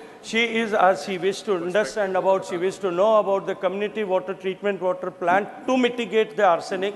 मैं आपको विश्वास दिलाता हूँ कि इसकी सूचना राज्य सरकार से मंगवा करके हम जो है माननीय सभा सदस्य को शीघ्र भेज देंगे। The Honorable Minister would get in touch with the Honorable Member to get all the details he wants. Supplementary, Dr. Fozia Khan. I'm so surprised. Sir, according to the risk of antimicrobial resistance, this is a significant global concern today. This issue extends beyond medical overuse, encompassing factors like water contamination from the pharmaceutical industry. Water waste treatment plants are pivotal in addressing AMR, which is a big concern. They serve as reservoirs and sources of antibiotic-resistant bacteria and antibiotic-resistant genes. So recognizing various sources as potential routes for AMR spread, including recreational water, specifically in the rural areas, sir, in light of these challenges, what proposals or initiatives has the ministry put forth or intends to propose to prevent water seepage into this declining groundwater? Additionally, are there steps taken to monitor the levels of AMR in groundwater? Honorable Minister. Chairman साहब, माननीय सदस्य ने अत्यंत महत्वपूर्ण प्रश्न किया और मैंने अपने पहले प्रश्न के जवाब में भी कहा है कि भारत में इस तरह का कोई प्रोटोकॉल और व्यवस्था ही पहले नहीं थी कि पीने के पानी की जांच की जा सके। और व्यवस्था न होने के चलते हुए सामान्यतया शहरी परिवेश में लोग अपने घर में इस तरह के वाटर ट्रीटमेंट प्लांट्स और RO वाटर ट्रीटमेंट प्लांट लगाने के लिए बाध्य थे। लेकिन क्योंकि इस तरह की व्यवस्था आप खड़ी की और पहली बार देश में सारे बेसिक पैरामीटर्स पर और सारे जो है सेकेंडरी पैरामीटर्स पर टेस्टिंग की व्यवस्था खड़ी हुई है, देश की सरकार इस पर अपनी दृष्टिकोण से निरंतर निगदृष्टि बनाए रखती है। लेकिन क्योंकि पीने का पानी और इसके इतर पानी जो है वो राज्य सरकारों का विषय है, तो प्राथमिक रूप से इस विषय पर काम करने की, इस विषय पर निगरानी रखने की जो है वो जिम्मेदारी राज्य सरकारों की है। लेकिन भारत सरकार माननीय नरेंद्र मोदी जी के नेतृत्व में इस विषय पर राज्य सरकारों के सहयोग के लिए तत्परता के साथ में खड़ी है। Well, I can appreciate monitoring of the Honorable Minister. His team came to me. I put them to a very strict test about my own village, my own house, and inquired, is there a null there? They could give details of my entire village. Question number 3, Shri Irana Kadadi. Honorable Minister, first supplementary. धन्यवाद सभापति महोदय। मेरा मंत्री जी से प्रश्न है कि क्या सरकार भूजल स्तर और पानी के प्रदूषण के आकलन के लिए तकनीक का प्रयोग करके पूरे देश में तालुका स्तर पर भूजल सेंसर्स का एक नेटवर्क बनाने का क्या प्रावधान करेगी? Honourable minister.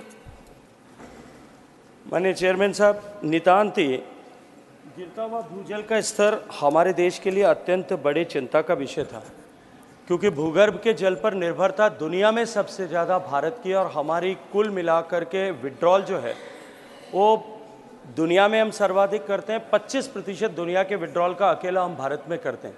हमारे पीछे खड़े हुए पंक्ति में अमेरिका और चाइना दोनों को अगर साथ जोड़ दें तो उनका भी 1.5 गुना पानी हम विड्रॉल करते थे, और उसके चलते हुए निरंतर भूगर्भ का जल हमारा जो है वो कम हो रहा था। लेकिन पिछले 10 वर्षों में जिस तरह से माननीय प्रधानमंत्री जी ने आगे बढ़ कर के हर एक प्लेटफॉर्म पर इस पर से बात करना प्रारंभ किया, पंचायतों के सरपंचों को चिट्ठी लिखने से लेकर के जिस तरह से डिफरेंट इनिशिएटिव्स उनके लीडरशिप में लिए गए, और उसके कारण से एक जल चेतना का व्याप जो हुआ है, उसके चलते हुए भारत सरकार के जल शक्ति अभियान, भारत सरकार के माननीय प्रधानमंत्री जी के नेतृत्व में लिए गए अमृत सरोवर अभियान, और इसके अतिरिक्त राज्य सरकारों ने जिस तरह से अपने अपने यहाँ, चाहे माननीय मुख्यमंत्री रहते हुए मोदी जी ने अपने यहाँ पे गुजरात में जो इनिशिएटिव्स लिए थे, चाहे महाराष्ट्र की सरकार ने जो जल युक्त शिविर प्रारंभ किए, राजस्थान में मुख्यमंत्री जल स्वावलंबन योजना प्रारंभ हुई, नीरू चेट्टू आंध्र प्रदेश में हुई, इस तरह की सारी योजनाओं के चलते हुए अब भूगर्भ का जल का स्तर जो है वो बढ़ने लगा है। मैं माननीय सभी सदस्यों के माध्यम से देश को बहुत प्रसन्नता के साथ में ये विषय सूचित करना चाहता हूँ।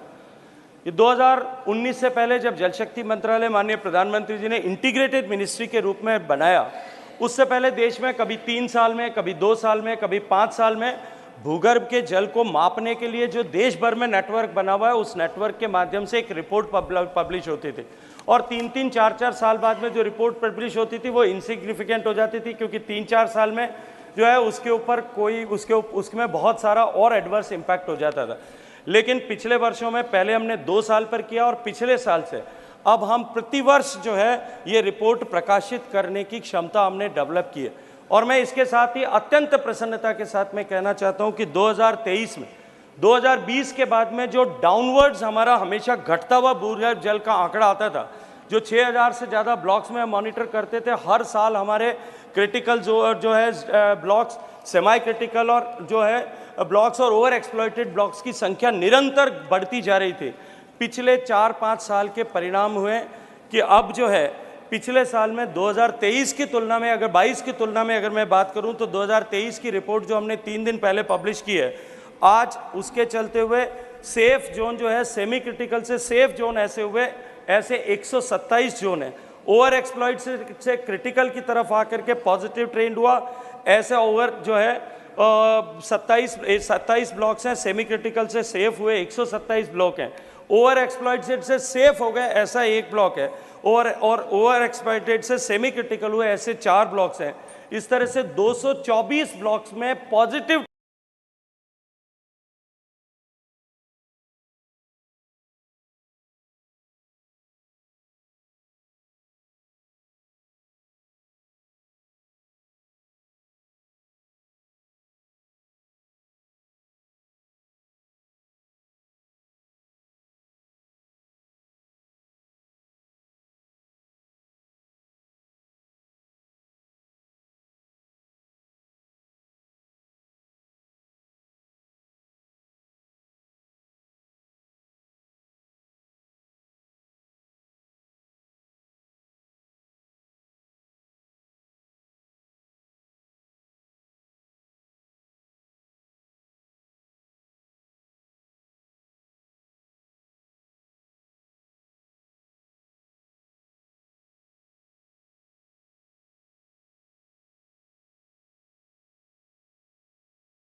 क्रिटिकल हुए, ऐसे 4 ब्लॉक्स हैं।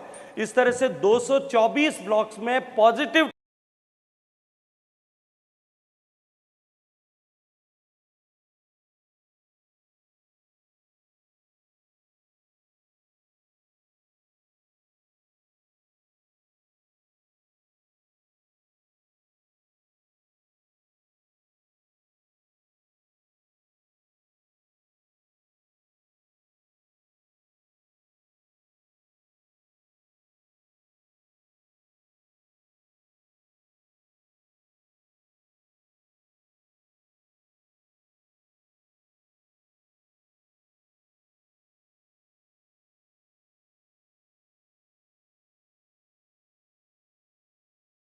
Rami Reddy.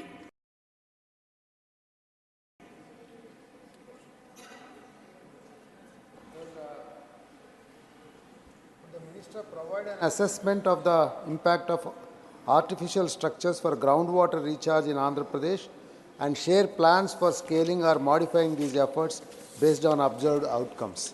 Honorable Minister.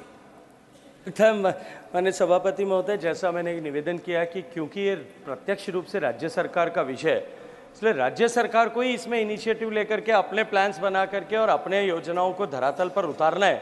Bharat सरकार विभिन्न योजनाओं के माध्यम से उसके लिए जो है वो सहयोग करने के लिए विभिन्न योजनाओं के माध्यम से उस पर निवेश करने के लिए जैसी योजना का प्रारूप है उस पर हमेशा ही उसके लिए जो है वो आगे बढ़ करके काम करने के लिए आतुर।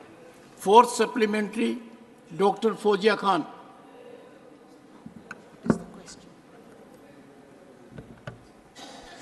Sir, the government aims to double ethanol blending in petrol by 2025. However, challenges are recently being faced in the ethanol supply chain, including disruptions in the rice supply. This is impacting ethanol manufacture, and projections are a 3.3% fall in sugar production. Honorable Member. Sorry, sir. You had given me supplementary for question number 3. Okay, sir, I'm sorry. No, it does happen sometimes. I was not paying attention. Sir, India is the largest global user of groundwater, extracting 4.92 billion cubic meters annually, with 63% of Indian districts experiencing declining groundwater levels. This decline is directly correlated with higher poverty rates, estimated to be 9% to 10% higher in areas where groundwater tables fall below 8 meters. In light of this given situation, what specific measures has the ministry undertaken to identify regions at risk of low groundwater levels? And additionally, what initiatives has the ministry taken to raise awareness among farmers about the challenges associated with excessive groundwater use, considering the invisible nature of groundwater and the potential for unscientific extraction and over-exploitation? Honorable Minister.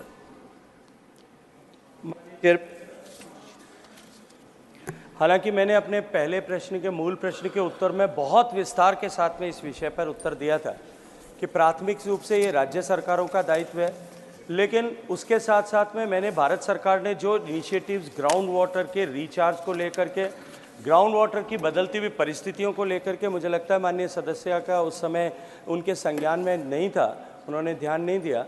लेकिन मैं फिर निवेदन करना चाहता हूं कि माननीय प्रधानमंत्री, लेकिन माननीय प्रधानमंत्री जी ने जिस तरह से 10 साल में जिस तरह से प्रारंभ से लेकर अब तक इस विषय को लेकर के जन चेतना का जागरण किया है, आज उसके चलते हुए निश्चित रूप से जो है उसका प्रभाव ग्राउंड वाटर पे रिचार्ज जिस तरह से बढ़ा है उस पर हुआ है। जैसा मैंने निवेदन किया था कि अटल भूजल योजना के माध्यम से हमने पहली बार देश में सप्लाई साइड से इतर हट करके जो है वो डिमांड साइड मैनेजमेंट पर काम करना प्रारंभ किया है। उसका प्रभाव भी अब ऐसे 7 प्रांत जहां चुनौती ज़्यादा बड़ी थी वहां दिखाई देने लगा है।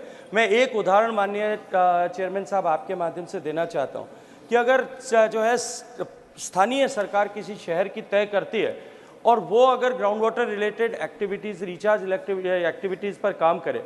मेरे प्रदेश में डूंगरपुर एक शहर है जहां बहुत बड़ा तालाब आपके संज्ञान में जो है शहर के बीच में लेक होती थी, जो सूख करके फुटबॉल का मैदान बन गई थी, क्योंकि पानी आज विज्ञान मानता है और 5000 साल पहले की भी हमारे जो है जो लेखों में, हमारी पुस्तकों में, हमारे पुराणों में लिखा गया है कि जमीन का पानी, सतह का पानी, जमीन के भीतर का पानी और नदियों का पानी सब आपस में कोरिलेटेड है।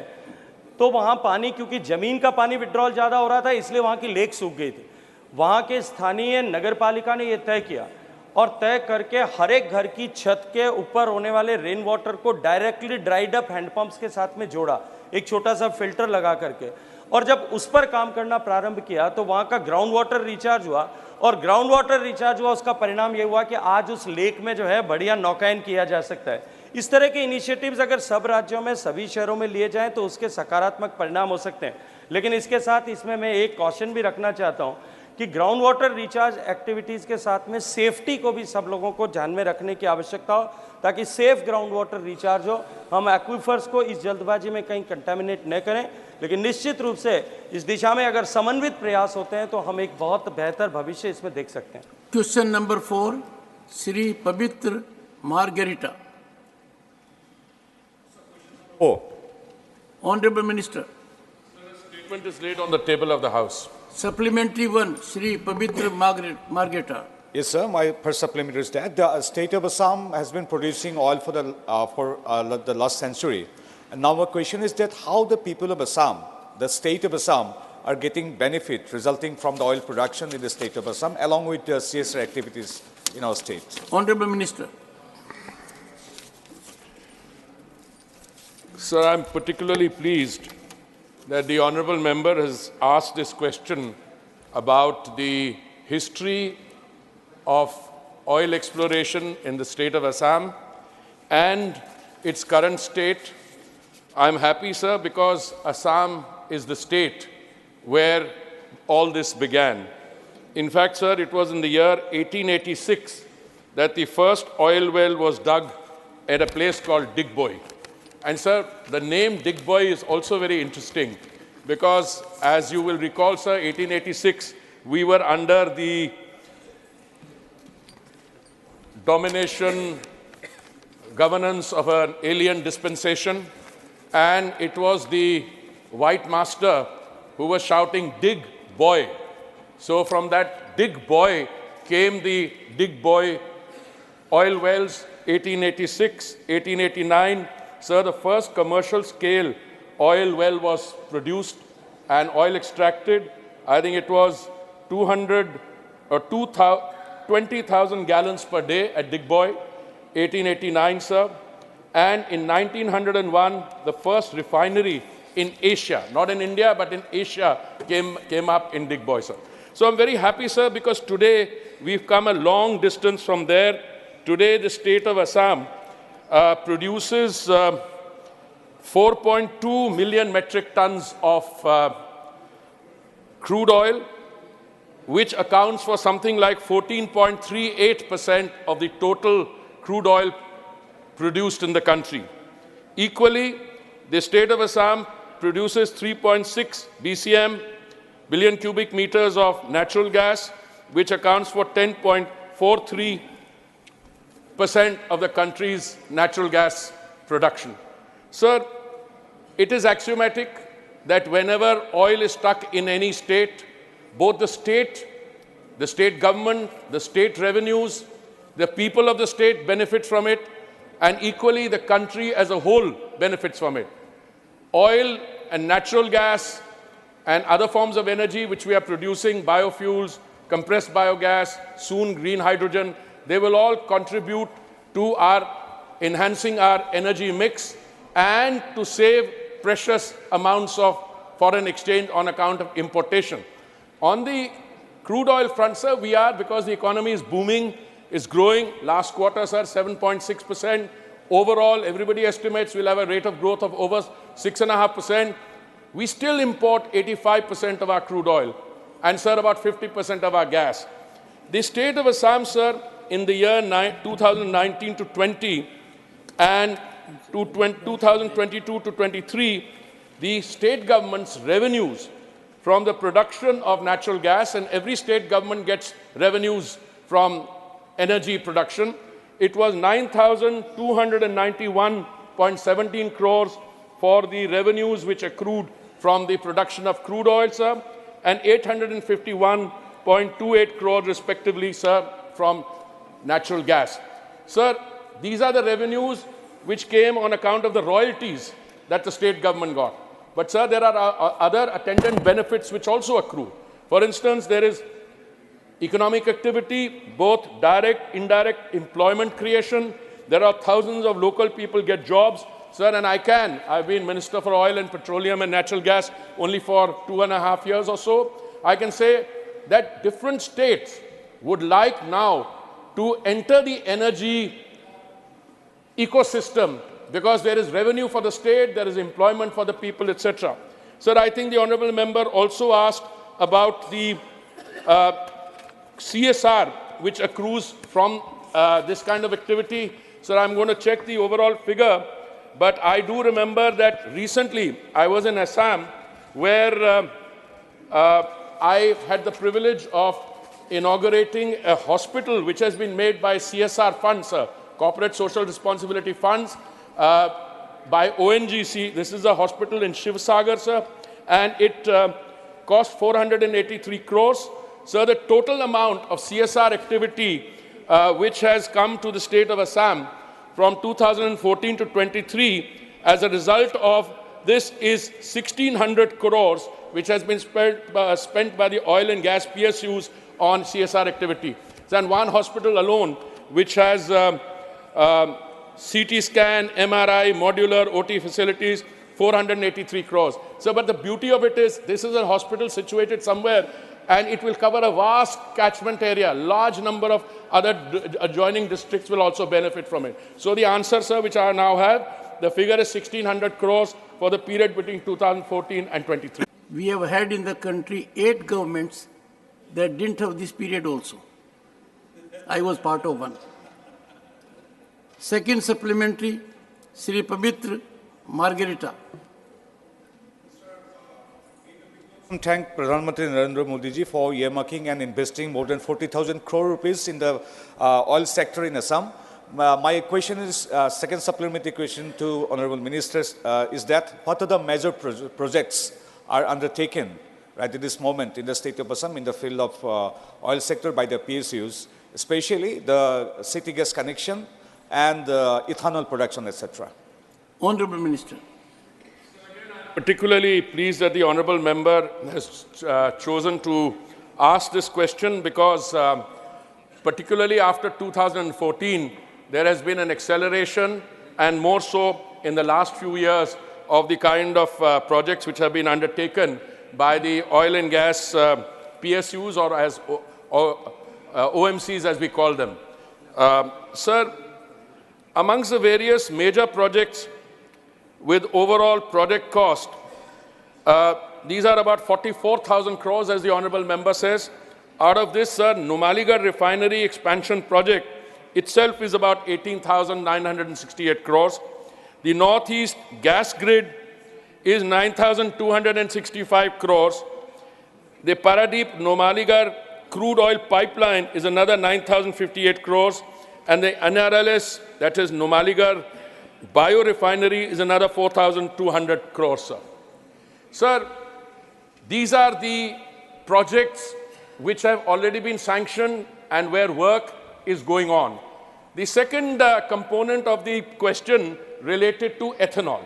Sir, on ethanol as well, as the honourable member and others would be aware, sir, our ethanol or biofuels blending up to 2014 was about 1.5%. Sir, I was personally involved in the efforts which were made earlier. We had decided, rather than the government of that day had decided, that they wanted 5% ethanol blending in at least 10 or 15 of our states and union territories. But with the best efforts in the world, sir, we didn't proceed beyond 1.4, 1.5% for a variety of reasons. I think in order to succeed in ethanol blending, you need to put in place an ecosystem which will make it viable both for the feed providers, for the production of ethanol and for its use. Today, sir, I'm very happy we had a target of 10% blending by November 2022. We were able to achieve that target 5 months in advance.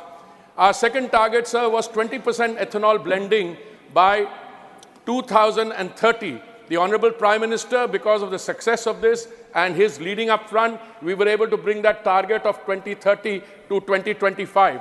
Today we are in a situation, sir, we are already doing 12% blending. We will achieve the 20% blending 5 years in advance. For that we need 1,000 crore litres. And sir, we are already at about 580 or 600 crore litres. Insofar as Assam is concerned, sir, the oil marketing companies have signed 7 long-term offtake agreements for setting up dedicated ethanol plants with total production capacity of 1,150 kiloliters per day. The total financial outlay of these projects, sir, is 1,370 crore. In addition, sir, NRL is setting up a commercial 2G ethanol plant at Numaligarh, which is expected to be commissioned by 2024, that is next year. The capacity of this plant is 185 kiloliters per day, and its feedstock will be bamboo. The project cost, sir, is 4,200 crores. Sir, I would like to conclude my response to this supplementary by saying one of the most reassuring and heartwarming aspects of our biofuel program is that we have gone from this traditional sugarcane-based feedstock thing to now second generation, that is to make ethanol from agricultural waste, parali, to make ethanol from bamboo, and Assam is leading the way in the production of 2G from bamboo, sir. Supplementary 3, Virender Prasad Basse.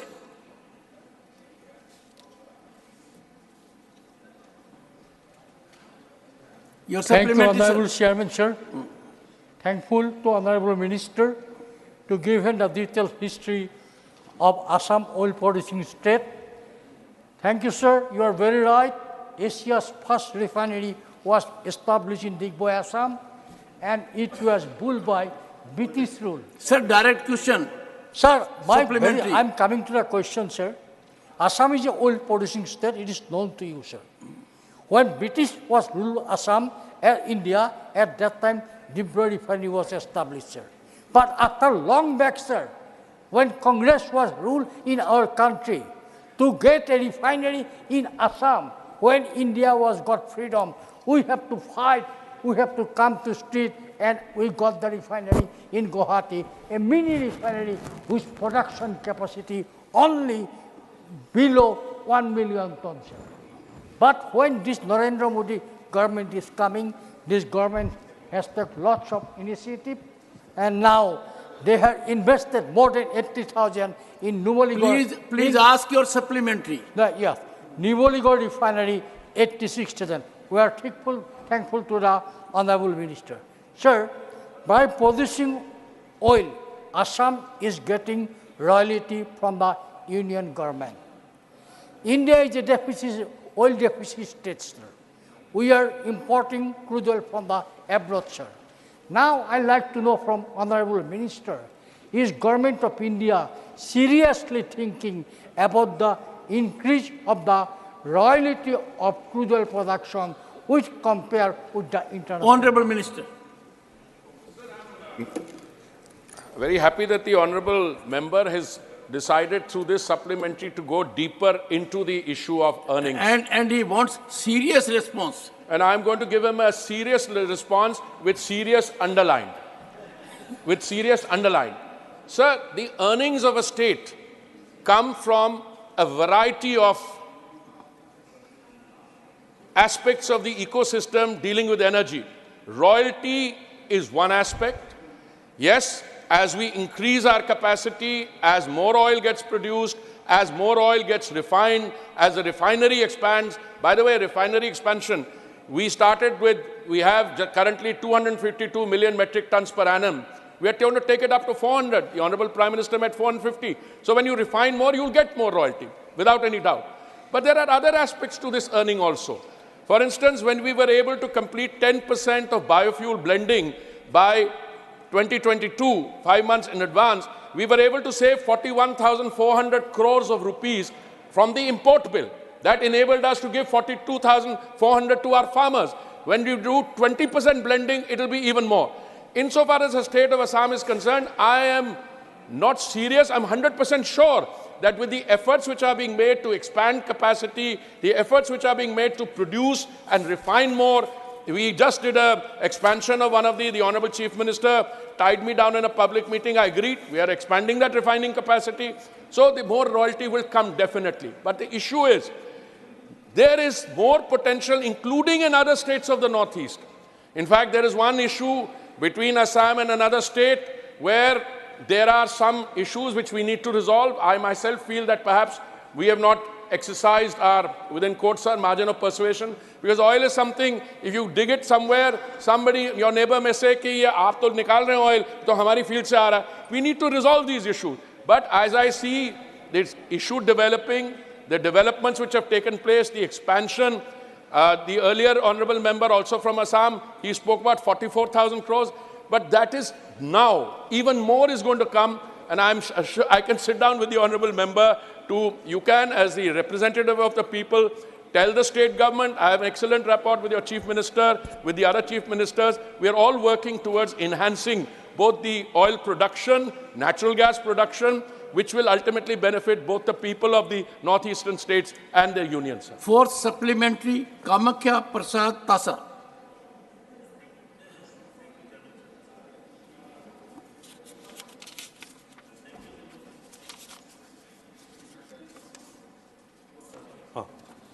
Sir, मैं मंत्री जी को धन्यवाद देता हूँ क्या वो विस्तृत से इसका आंसर दिया. मेरा डायरेक्ट क्वेश्चन है, ये ONGC एंड ऑयल, इसका प्रोडक्शन कितना है और प्राइवेटाइजेशन कितना ऑयल फील्ड को क्या हुआ है? क्योंकि प्राइवेटाइजेशन देने का मतलब है उन लोग का प्रोडक्शन, उन लोग को सफिशिएंट प्रोडक्शन नहीं कर पा रहे. इसका प्रोडक्शन बढ़ाने के लिए ONGC और ऑयल को क्या इंस्ट्रक्शन मिनिस्ट्री ने दिया? Honourable minister. Honorable Minister.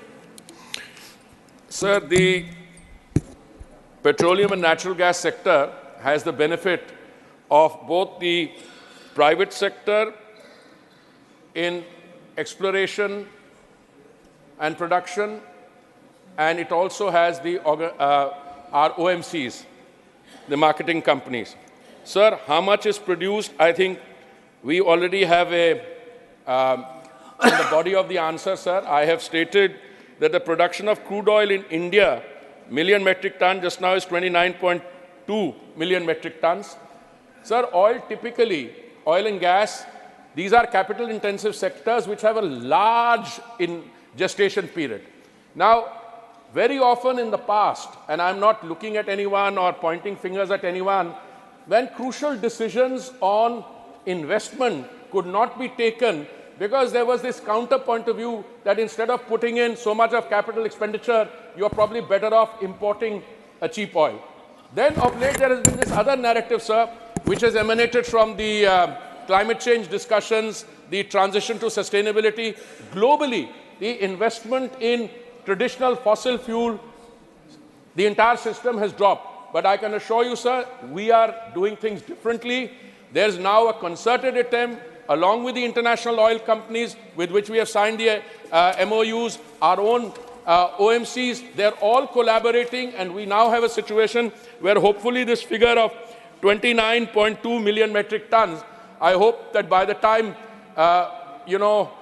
whoever is the minister at that stage from the BJP government, after 2029, he will be able to give a figure with the multiplier of that, because I'm sure, I'm confident that the work which has been set up now and the exploration and production, all the incentives we've taken. To give you one example, sir, we have about 3.5 million square kilometers of sedimentary basin.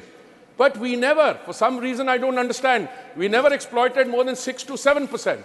We are now taking this 6 to 7% exploitation of the sedimentary basin to double the amount. And the answer to the question, the body of the answer provides, in fact, specific details on what have been done in that, and I'll read out to the honorable member. It says specifically that we are taking increase the net geographical area under exploration from 2.5 lakh square kilometers to 5 lakh square kilometers. This plus the opening up of 1 million square kilometers, which used to be part of the no-go areas for a variety of reasons. Sir, and it's only the Honorable Prime Minister who could have taken this decision to free this up from resident objections of security agencies, defense ministry, etc. Today we are in the situation, we are looking at towards the period ahead where this figure of 29.2 million metric tons will be much higher, and that we will be able to reduce our import dependence even as our consumption is increasing. Shri Santosh Kumar P. Explaining the improvements made in this field. So may I know, will the government take any initiative to control the petroleum and natural gas prices? Honorable Minister. The Honorable Member has asked this. There are two ways of controlling prices, and clearly the model that we have been following, we have ensured that in the last 2 years, prices of petrol in India have come down by 11%, and of diesel, they've also come down, but by a smaller amount. Why have we been able to do it, sir?